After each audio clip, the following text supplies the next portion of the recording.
At exactly 3:47 a.m. inside the ancient Jagyesa temple in Seoul, South Korea, a woman knelt alone on the cold wooden floor. Tears streamed down her face as she pressed her palms together and whispered words she believed no living soul would ever hear. But she was wrong. Someone was listening. And that someone was Park Chan-woo, the 34-year-old Korean billionaire CEO of Hanjin Global Enterprises. He had stepped into the temple that night to escape the crushing weight of his own demons. He came here every year on this exact date, seeking peace he never found. But tonight would be different. Tonight, he stood frozen in the shadows behind a wooden pillar, watching this American woman pour out her soul to the Buddha statue ahead of her. Her shoulders shook with each sob. Her voice cracked with exhaustion and desperation. And what she said next made his blood run cold. "I know I'm not Buddhist," she whispered into the empty temple. "I don't even know if anyone can hear me, but I'm begging for help. I need someone powerful, someone who knows this city, someone who can help me find my brother before it's too late." She paused to wipe her face with her sleeve. "I don't have money. I don't have connections.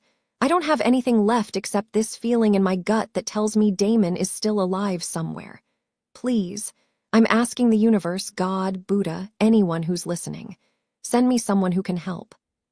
She pressed her forehead to the cold wooden floor. "I'll do anything. I'll give up anything. Just help me find my brother."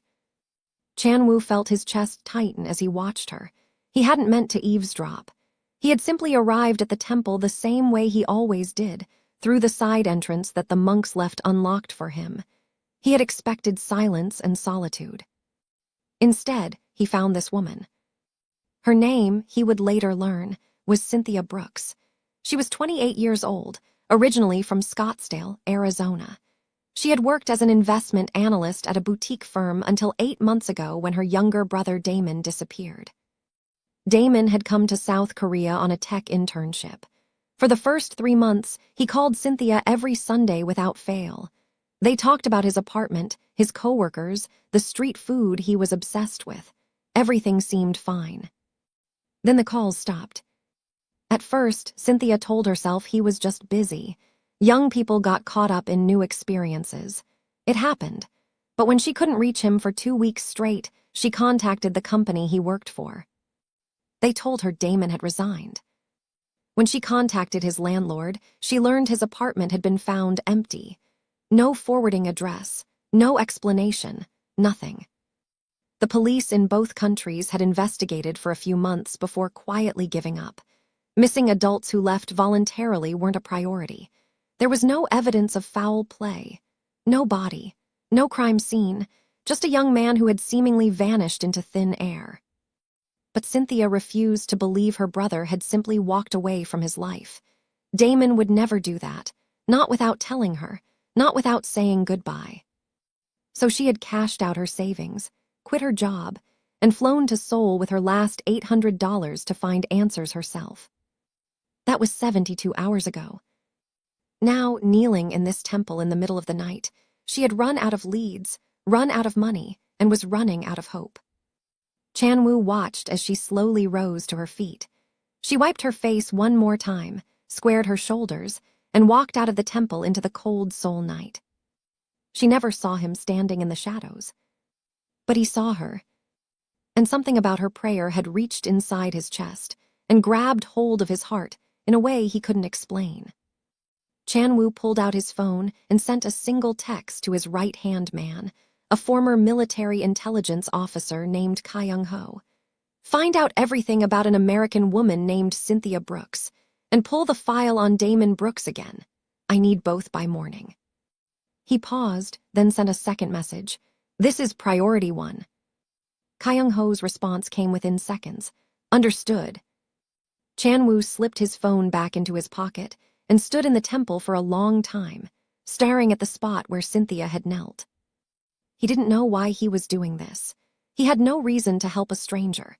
He had no obligation to answer a prayer that wasn't meant for him.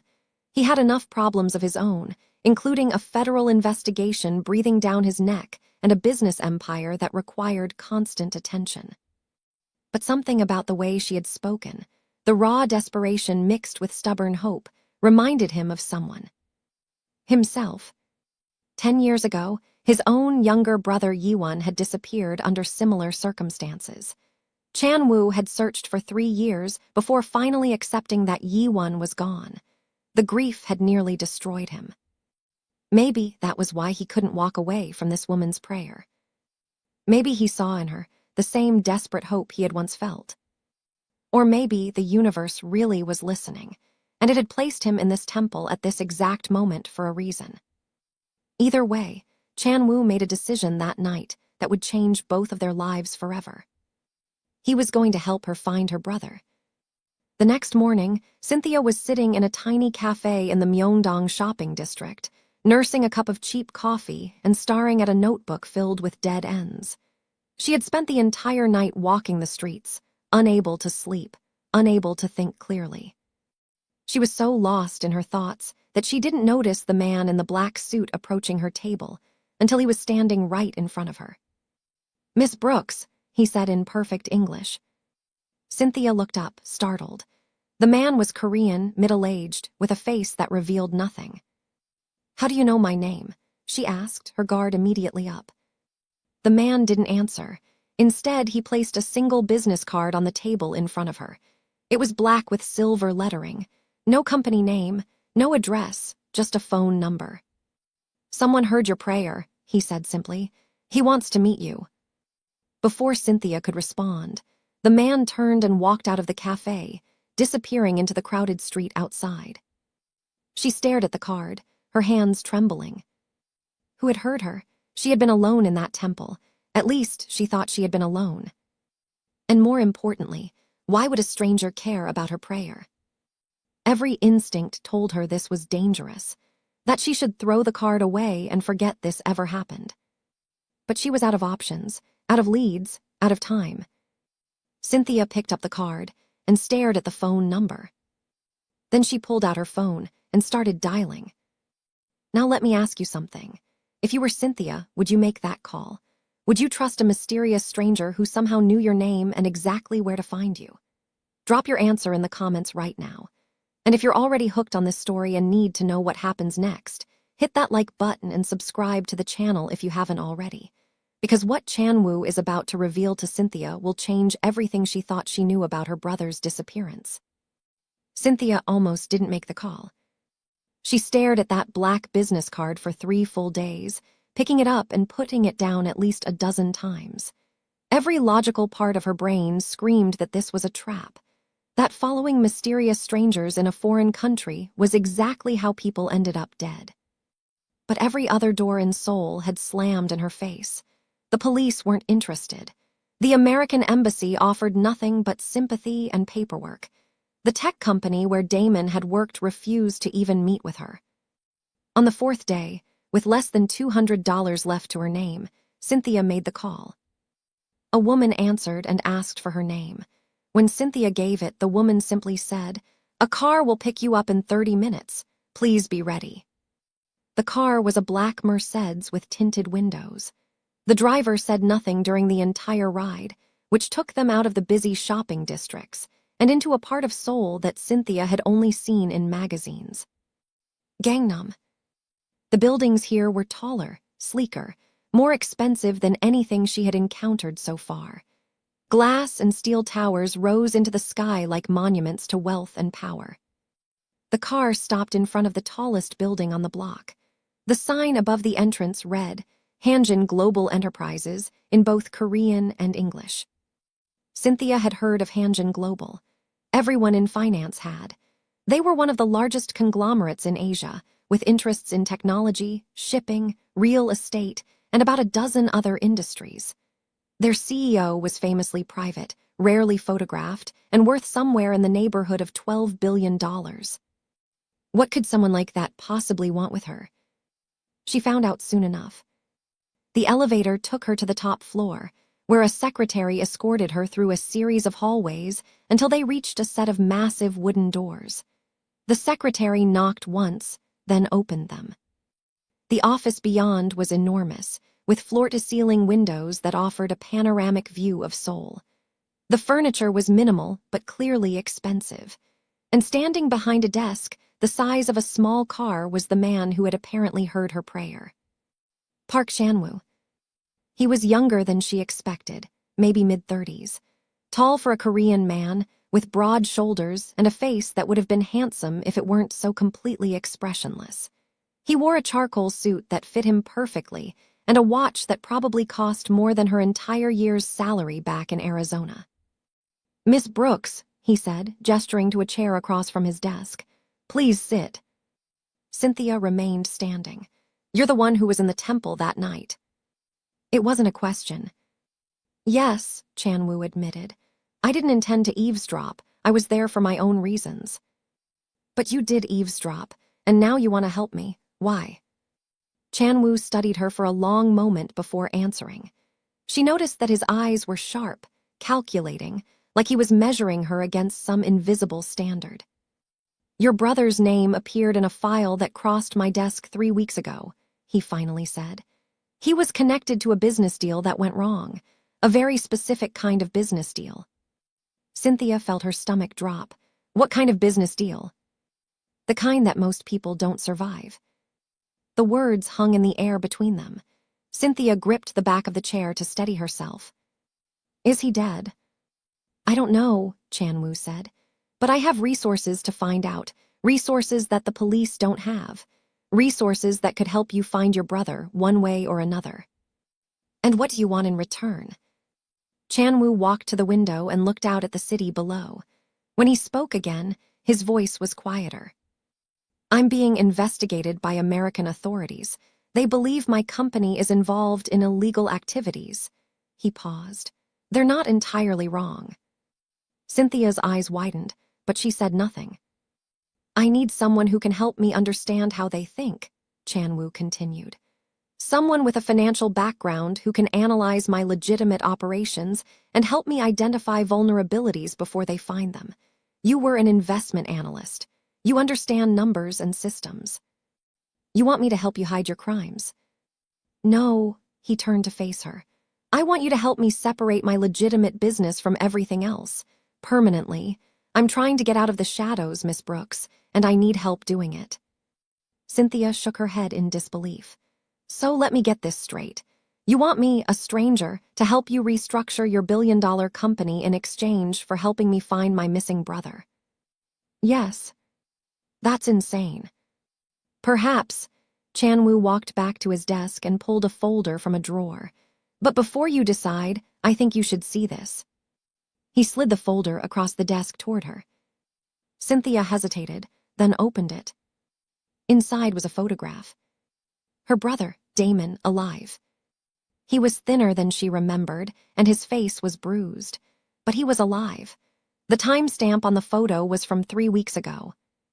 Tears sprang to Cynthia's eyes as she stared at the image. But then she noticed something else in the photograph, someone else. Standing next to Damon, holding a gun to his head, was a man she recognized immediately. Marcus Webb. Her ex-boyfriend. The same Marcus who had called her 6 months ago to offer condolences when Damon first went missing. The same Marcus who had told her she should accept the truth and move on. The same Marcus who had comforted her through months of grief and uncertainty. He had known where Damon was the entire time. He had been lying to her face for 8 months. Cynthia's hands began to shake as rage replaced her tears. "I see you recognize him," Chan-woo said quietly. "I dated him for 2 years," Cynthia whispered. "He was the one who encouraged Damon to take this internship. He helped with the visa paperwork. He recommended the company." "I know." Everything clicked into place with horrible clarity. Marcus had set the whole thing up, from the beginning. But why? For the next hour, Chan-woo explained everything his intelligence team had uncovered.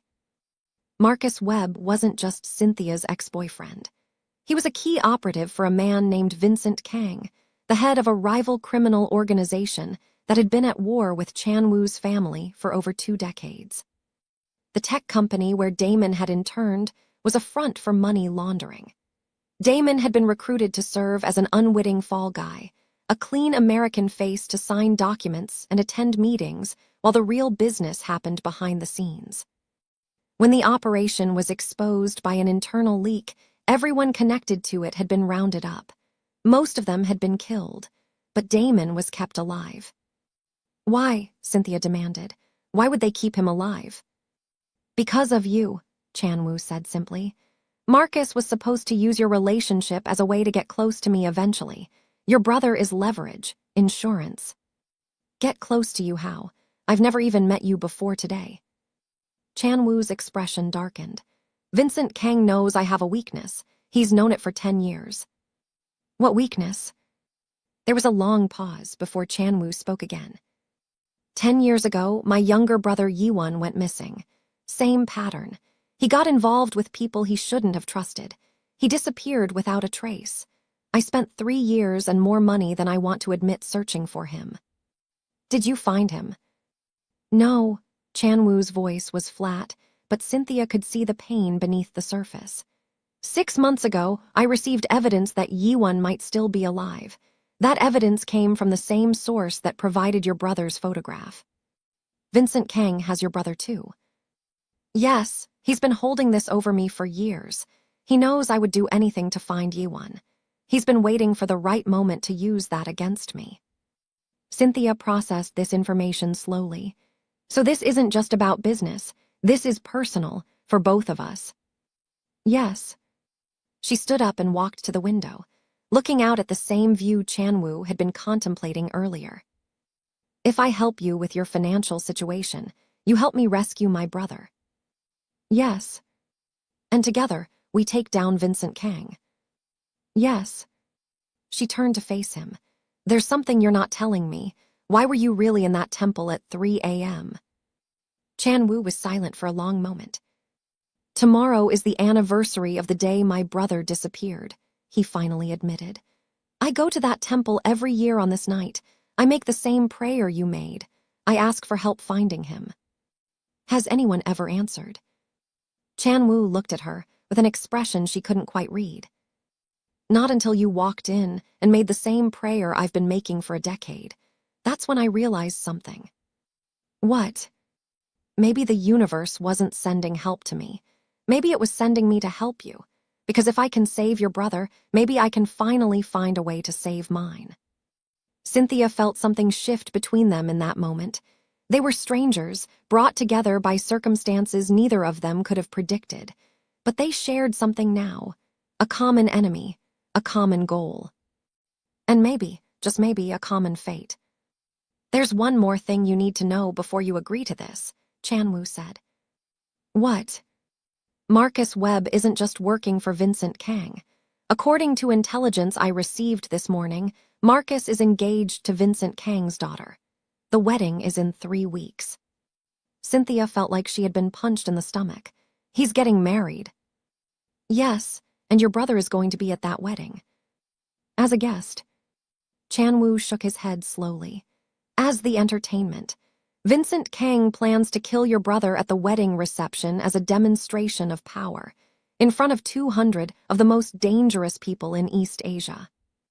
Cynthia's blood turned to ice. Unless we stop it, Chan-woo finished. 3 weeks. She had 3 weeks to infiltrate one of the most dangerous criminal organizations in Asia, rescue her brother from a man who had betrayed her in every possible way, and escape with her life. And her only ally was a billionaire whose empire was built on the same kind of darkness she was trying to fight. But she didn't have a choice, not anymore. Tell me what I need to do, she said. The next 3 weeks were the most intense of Cynthia's life. Chan-woo relocated her from her cheap hostel to a secure penthouse in Hanam-dong, one of the most exclusive neighborhoods in Seoul. Armed security guards patrolled the building around the clock. Every entrance was monitored. Every visitor was screened. You can't go into this situation as you are now, Chan-woo told her on the first day. You're an investment analyst from Arizona.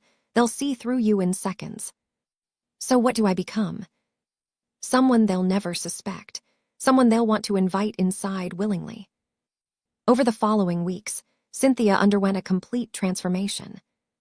Chan Wu brought in specialists to teach her how to move, speak, and present herself as someone with power. She learned the subtle gestures of wealth, the way rich people entered a room, the art of saying everything without saying anything at all. She studied Korean customs and etiquette. She memorized the names and faces of everyone in Vincent Kang's organization. She learned self-defense from Chan Wu's personal security team, training until her muscles ached and her knuckles bled. But the most important part of her transformation happened when she wasn't training. It happened during the late nights, when she found herself alone with Chan Wu. One evening, after a particularly exhausting session, Cynthia found him sitting on the penthouse balcony, staring at an old photograph. "Is that your brother?" she asked, sitting down beside him. "Yi-won," Chan Wu said quietly. "He was 22 when he disappeared. He wanted to be a musician. He hated everything about our family business. He tried to get out to build his own life." And someone stopped him. "Vincent Kang used him to send a message to my father. The message was simple. No one leaves the organization. Ever." Cynthia looked at the photograph. Yi-won had the same eyes as Chan Wu, intense, searching, like he was looking for something he couldn't find in this world. "You still believe he's alive?" she said. "I have to." There was something in his voice that made Cynthia's heart ache. She recognized it because she felt the same thing every time she thought about Damon. Hope, stubborn, irrational hope. The kind that refused to die even when everything pointed toward the worst possible outcome. "We're going to find them both," she said firmly. "Damon and Yi-won, we're going to bring them home." Chan Wu looked at her, and for the first time since they'd met, his carefully controlled expression cracked. Just a little. Just enough for her to see the man beneath the billionaire facade. "Why do you believe that?" he asked. "Because I don't know how to give up on people I love, and I don't think you do either." They sat in silence for a long time after that, watching the lights of Seoul sparkle below them. Something was changing between them.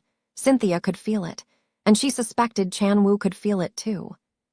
But neither of them spoke about it. There wasn't time, not yet. On the 8th day of preparation, everything changed. Cynthia's phone rang, an unknown number. She answered it without thinking. Marcus Webb's face appeared on the screen. "Hello, Cynthia," he said with a smile that made her skin crawl. "I was wondering when you'd finally show up." Behind him, tied to a chair with a bloodied face, was her brother Damon. "I know you're with Park Chan-woo," Marcus continued casually. "I know what you're planning, and I want you to understand something very clearly." He leaned closer to the camera. "The wedding is still happening. Your brother is still going to die at the reception. But here's the fun part. You're going to be there to watch. Because if you don't come willingly, if you try to run or hide, I'll make sure his death takes days instead of seconds." The video call ended abruptly. Cynthia stared at the blank screen, her heart pounding in her chest. Marcus knew everything. Their plan was already compromised. "They know," she said to Chan Wu, who had rushed into the room at the sound of her voice. "They know everything." Chan Wu's face hardened. "Then we need a new plan, and we need it now." The original plan was dead. But Chan Wu hadn't built an empire by giving up when things went wrong. He had built it by adapting faster than his enemies could react. "Marcus wants you to come to the wedding," he said, packing his office. "He's counting on your emotions making you stupid. He expects you to walk in desperate and blind, easy to capture, easy to control." "So what do we do instead?" Chan Wu stopped packing and looked at her with those intense eyes. "We give him exactly what he expects, but we do it entirely on our terms." The new plan was dangerous, possibly suicidal, but it was the only option they had left. Cynthia would go to the wedding as planned. She would play the role of the desperate sister, exactly as Marcus expected. She would allow herself to be captured, brought before Vincent Kang, and used as additional entertainment. But what Marcus didn't know was that Cynthia wouldn't be alone. Chan Wu was going to the wedding too. Not as an enemy. As an invited guest. "Vincent Kang sent me an invitation 3 days ago," Chan Wu explained. He's arrogant. He wants to humiliate me by forcing me to watch while he destroys everything I've built. He doesn't know you and I are connected. He thinks I'm coming to negotiate a surrender. And instead, I'll have a team of 12 operatives inside the venue before either of us even arrives. When the moment is right, we'll extract both Damon and, if my intelligence is correct, Yiwon as well. Cynthia's eyes widened. Your brother's going to be at the wedding. According to my sources, Vincent Kang has been keeping Yiwon alive for the past decade as insurance against me. If I ever truly threatened his operation, he could reveal my brother as leverage. He's been waiting for the right moment. And that moment is the wedding. Yes, it's his masterpiece, his victory celebration. He wants to break me completely before he kills me. Cynthia nodded slowly. So we use his arrogance against him. Exactly. But there was something Chanwoo hadn't told Cynthia yet, something that had been troubling him for weeks. His inside source, the person who had been providing all of this intelligence about Vincent Kang's operations, was someone whose motives he had never fully understood. His own mother. The night before the wedding, Chanwoo received a message asking him to meet in person. Not in Seoul, but in Greenwich, Connecticut, where his mother had lived since divorcing his father 20 years ago. He flew overnight, arriving at her estate just as the sun was setting over Long Island Sound. Songye Park was waiting for him in her garden, an elegant woman in her 60s who looked at least a decade younger. She had been beautiful once, the kind of beautiful that made men do foolish things. Chanwoo's father had certainly done foolish things for her. You know about the wedding, she said without greeting him. Yes.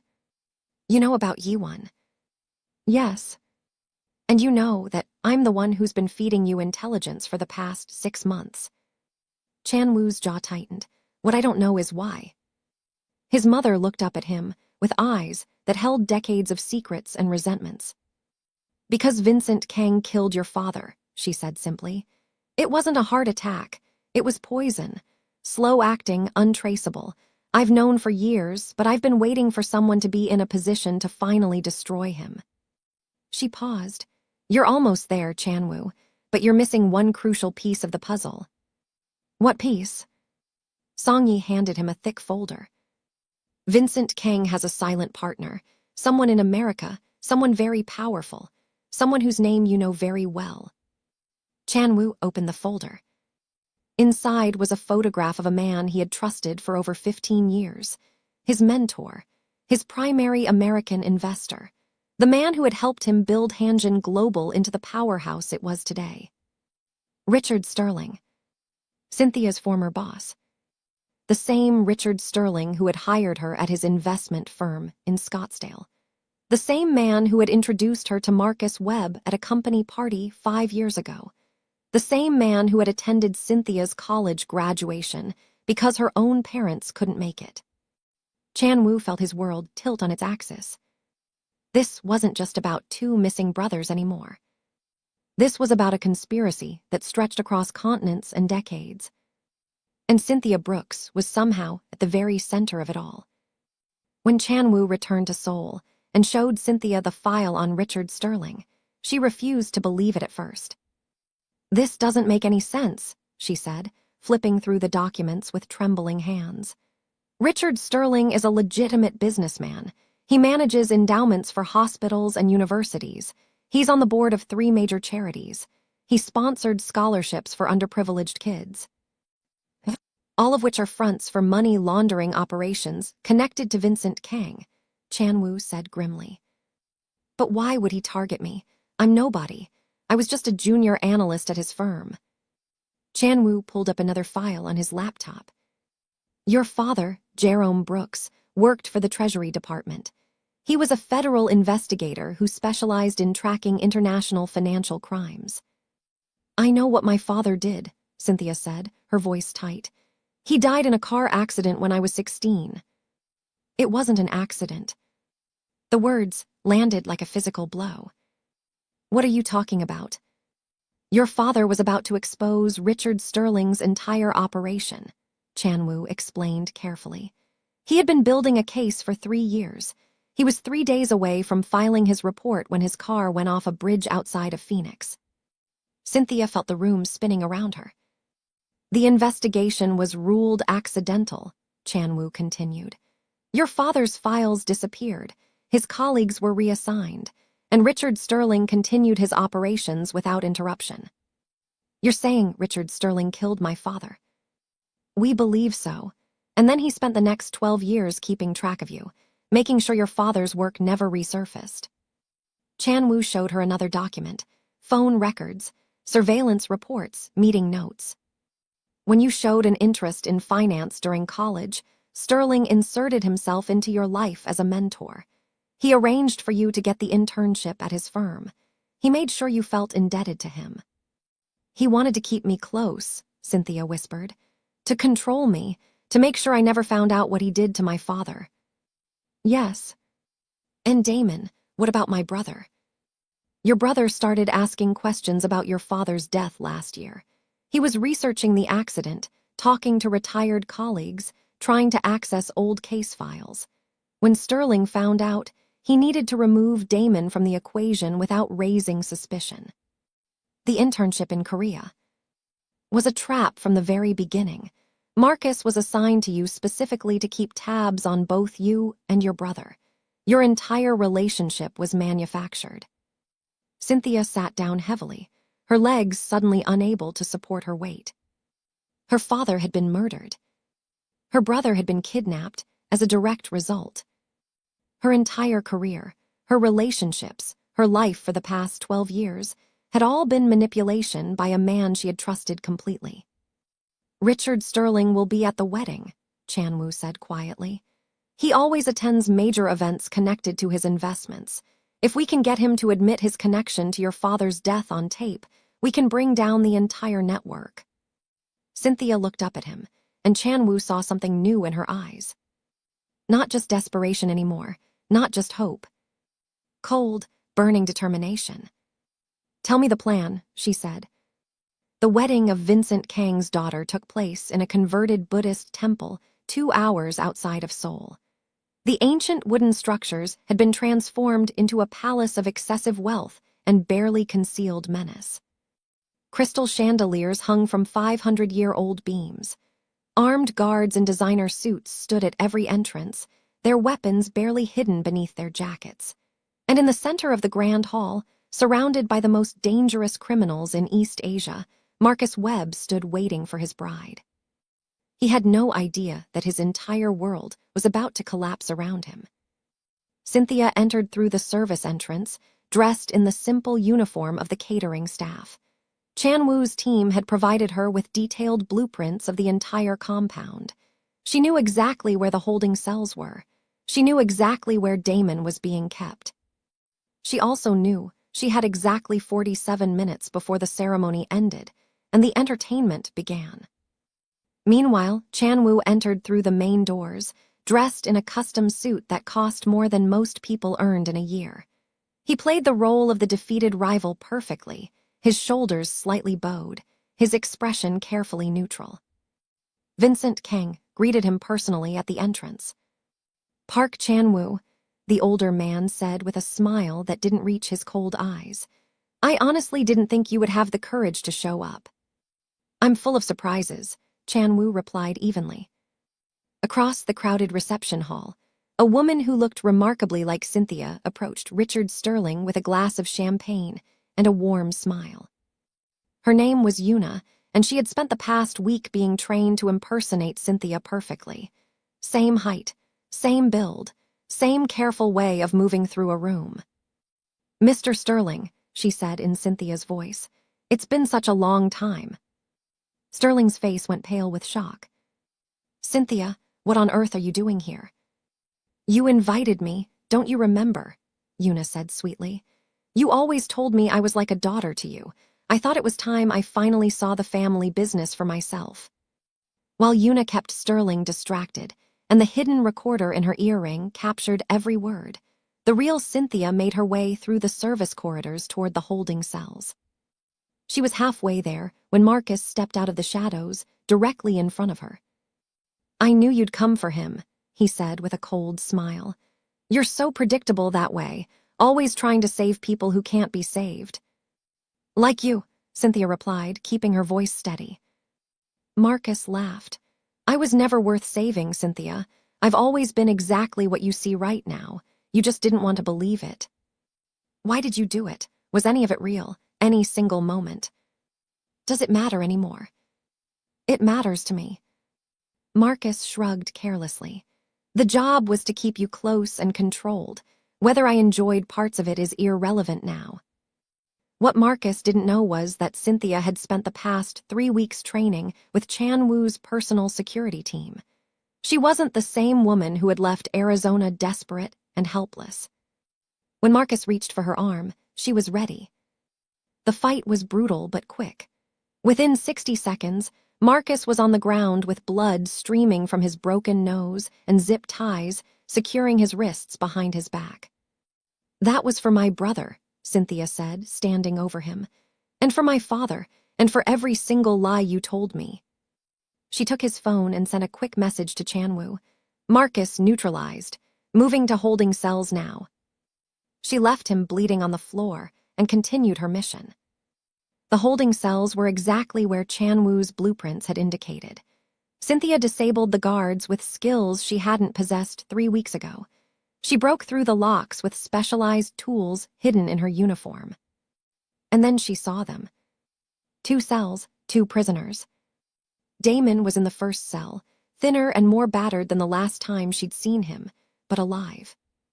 Cynthia, he croaked, unable to believe his eyes. Is that really you?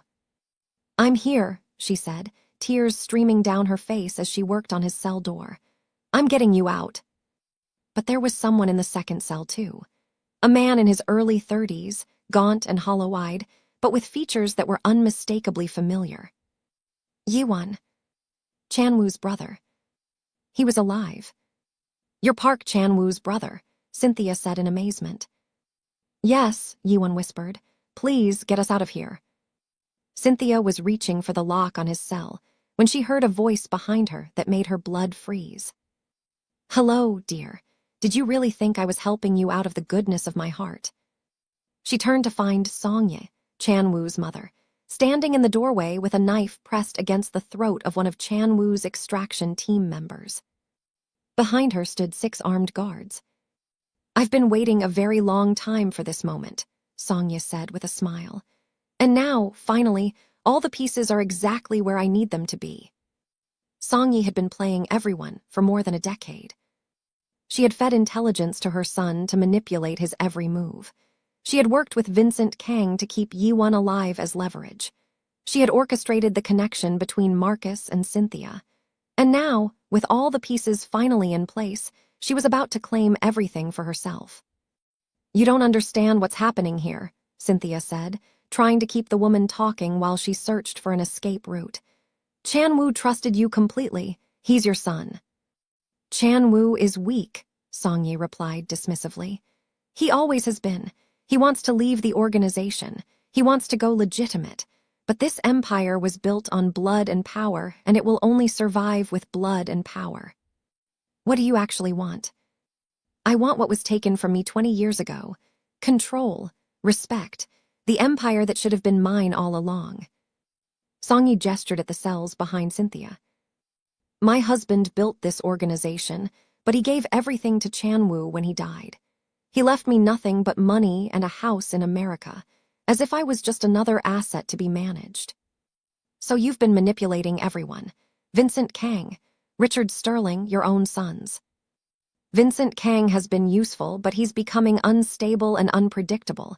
Richard Sterling is getting sloppy. It's time for new leadership. Songye smiled coldly. My leadership. With Chan Woo dead. With Chan Woo understanding that he was never truly in control. That he never will be. And that if he wants his precious brother to survive, he'll do exactly what I tell him for the rest of his life. Cynthia's mind raced. She needed to buy time. She needed to warn Chan Woo. And then she remembered the recording device she was still wearing. Every word of this confession was being transmitted directly to Chan Woo's team. He could hear everything. She just needed to keep Sonia talking a little longer. What about Richard Sterling? What about Vincent Kang? You think they'll just step aside and let you take over? Richard Sterling will be dead within the hour. He's outlived his usefulness. Vincent Kang will have an unfortunate accident during the celebration tonight, and the American authorities will receive evidence connecting both of them to decades of crimes. Leaving you as the only one standing. Exactly, clean, legitimate, above suspicion, with my eldest son running the business side and my youngest son as permanent insurance. An explosion rocked the entire compound. The building shook, dust rained from the ceiling, screams echoed from the main hall above. Chan Woo's extraction team had arrived early. In the chaos and confusion, Cynthia moved. She grabbed a piece of broken metal from the ground and threw it at Songye. The older woman ducked, and the knife at her hostage's throat slipped. That was all the opening they needed. Cynthia freed Damon and Yiwon from their cells as Chan Woo's operatives overwhelmed Songye's guards. The fighting was brutal and desperate, but within minutes, the extraction team had secured the corridor. "Go," one of the operatives shouted. "The helicopter is waiting on the north lawn."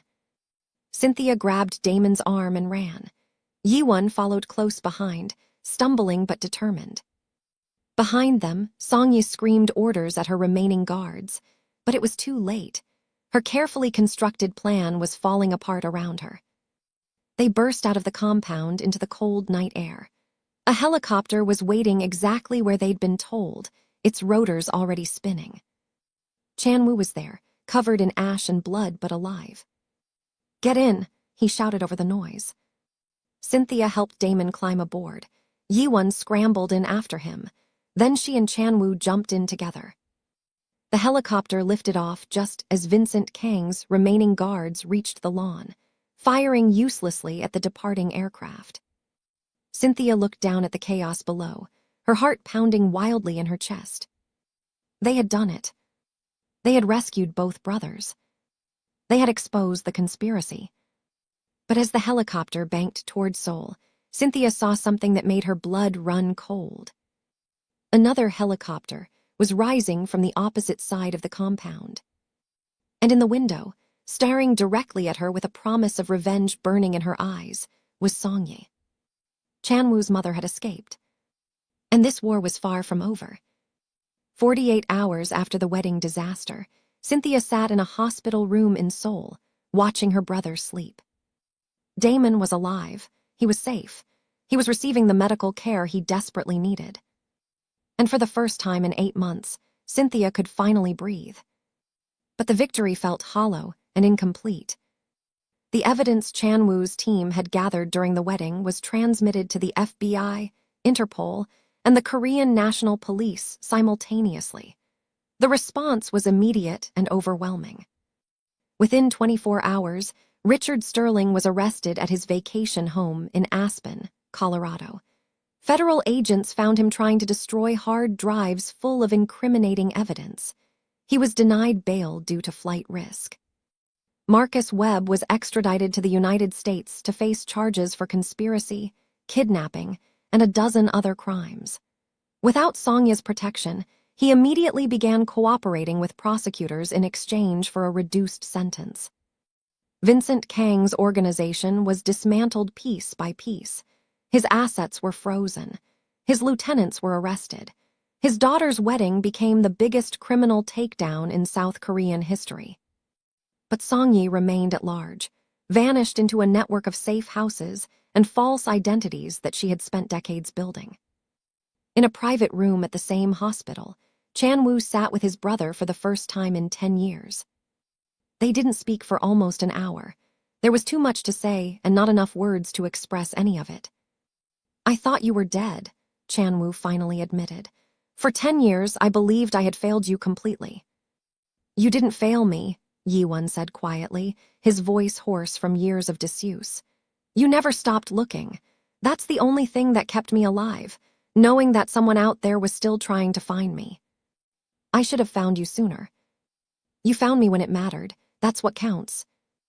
Later that night, Cynthia found Chan Woo standing on the hospital roof, staring out at the glittering Seoul skyline. "What happens now?" she asked, joining him at the railing.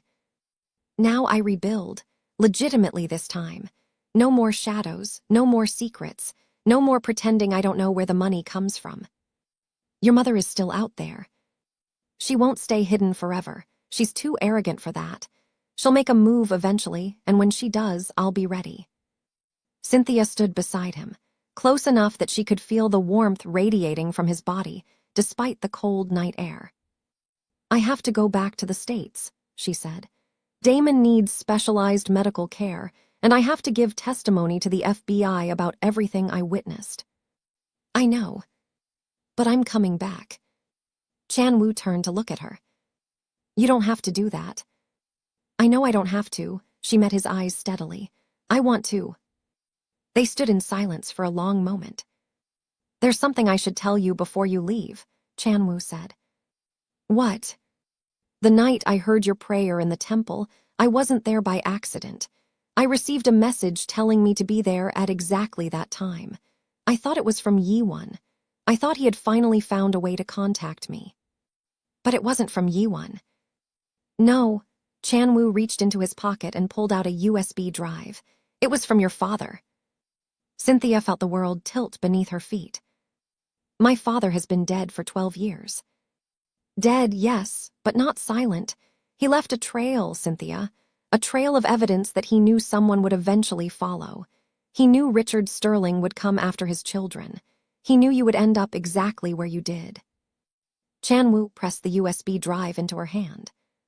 "This was delivered to me 3 weeks before I heard your prayer. It contains your father's complete investigation. Everything he knew about Sterling, about Kang, about the entire organization. And it contains a final message." "A message for who?" "For you." Cynthia returned to the United States 3 days later, accompanying Damon to a rehabilitation facility in Palm Beach, Florida, where he would spend the next several months recovering from his ordeal. She rented a small apartment nearby so she could visit him every day. The FBI interviews took weeks. The legal proceedings would take years, but none of that mattered. Her brother was alive. Her father's killer was going to prison. And for the first time in her adult life, she understood exactly who she was and where she came from. On her 47th night back in America, Cynthia finally felt ready to watch her father's message. She plugged the USB drive into her laptop and clicked on the video file. Jerome Brooks appeared on the screen, younger than she remembered him, sitting in what looked like a home office. The timestamp showed this was recorded just 3 days before his death. "Cynthia, baby girl," he said, and her heart shattered at the sound of his voice.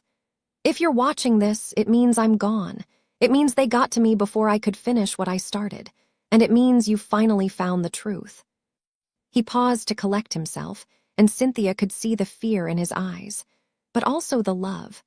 The overwhelming love of a father who knew he was about to leave his children behind. "I knew I couldn't protect you forever," he continued, "but I could give you the tools to protect yourself. I've arranged for everything to lead you to the right people at the right time when you're ready to understand. The evidence on this drive will expose everyone involved in the network I've been investigating. Use it carefully. Trust it to the right people. And when it's done, when you've finished what I started." His voice broke. "Let yourself be happy, baby girl. You deserve that. You've always deserved that. Don't spend your whole life fighting. Find something worth living for. Find someone worth loving. I'm so proud of you. Everything you've done, everything you've become. You turned out exactly the way I hoped you would. I love you, Cynthia. I love Damon. Take care of each other. And remember, no matter what happens, I'll always be watching over you." The video ended. Cynthia sat in the darkness of her apartment, tears streaming down her face, feeling simultaneously broken and whole. Her father had never stopped protecting her, even from beyond the grave. Over the following months, Cynthia worked with Chan-woo and federal investigators to dismantle the remaining pieces of the Sterling Kang network. The evidence her father had gathered proved invaluable. Connection after connection was exposed. Criminal after criminal was brought to justice. Richard Sterling received a life sentence with no possibility of parole. During his sentencing, he finally admitted to ordering Jerome Brooks' death. The admission brought Cynthia a sense of closure she hadn't known she needed. Marcus Webb received 15 years in federal prison. His testimony helped convict dozens of other conspirators. Cynthia never spoke to him again. Song-yi was finally captured in Singapore 6 months after the wedding. She was extradited to South Korea, where she faced charges that would keep her imprisoned for the rest of her life.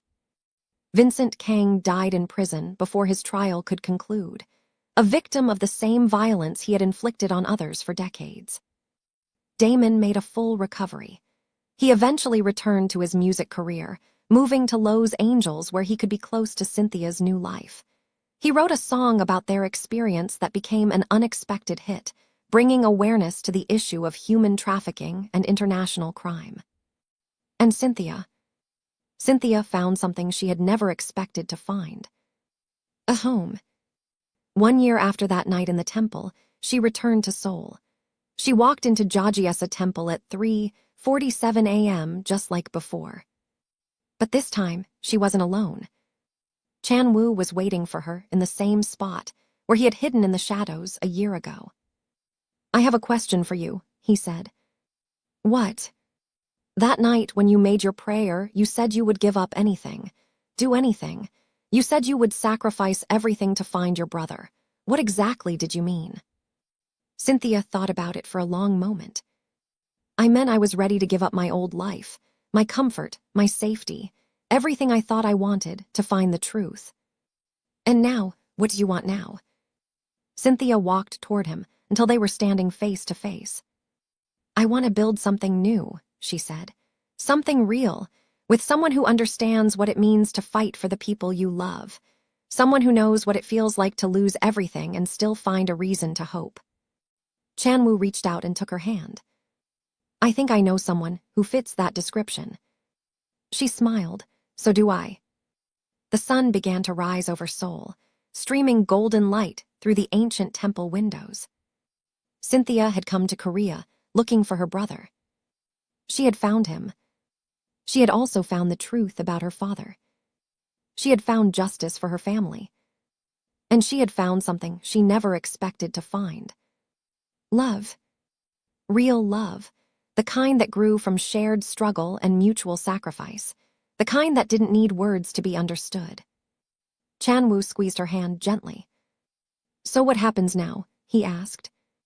Cynthia looked up at him, at this man who had heard her desperate prayer and chosen to answer it, and felt a sense of peace wash over her. "Now," she said, "we start the next chapter together." And that is the story of how a desperate prayer in a temple at 3 a.m. led to the takedown of an international criminal conspiracy, the reunion of two shattered families, and a love story that neither Cynthia nor Chan Woo ever saw coming. This is why you should never give up on the people you love. Because sometimes, even when you think no one is listening, someone hears you. Sometimes, the universe really is paying attention. And sometimes, it sends you exactly who you need, exactly when you need them most.